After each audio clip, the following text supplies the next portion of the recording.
Bayangan di dasar kolam. Tahun 2018, seorang pelatih renang bernama Rafiq bekerja sambilan di sebuah pusat sukan lama yang terletak di pinggir Shah Alam. Kolam renang itu besar, tapi sudah jarang digunakan kerana sering berlaku masalah teknikal. Kononnya sistem penapis air kerap rosak walaupun baru diganti. Suatu malam Jumaat, Rafiq yang ditugaskan untuk menjaga kolam selepas waktu operasi. Tugasnya mudah, dia hanya pastikan pam ditutup dan kawasan dikunci. Jadi sekitar jam 11.30 malam, dia berjalan di tepi kolam sambil membawa lampu suluh.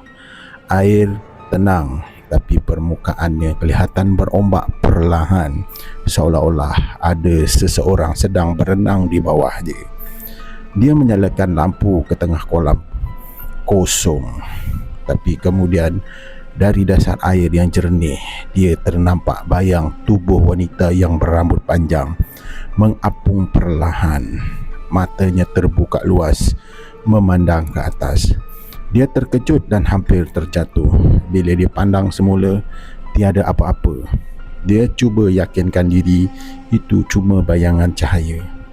Tapi sebaik dia berpaling untuk pergi, air kolam bergelora kuat, seolah-olah ada seseorang yang menyelam keluar dengan tenaga luar biasa. Air memercik ke mukanya dan dari tengah kolam muncul kepala seorang wanita dengan rambut menutupi wajah. Bahunya pucat kebiruan. Tubuh itu senyap, tapi matanya memantulkan cahaya merah samar.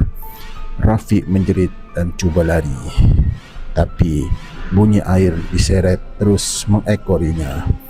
Bila dia toleh, tiada sesiapa, tapi jejak air basah memanjang hingga ke tempat dia berdiri. Dia terus keluar dan menunggu pengawal datang. Apabila dia berceritakan perkara yang dialami kepada pengawal itu hanya mengeluh. Kau pun nampak dia ya. Itu arwah pelatih lama. Dia lemas semasa latihan malam 10 tahun lepas. Sampai sekarang, kolam ini tak pernah tenang waktu malam.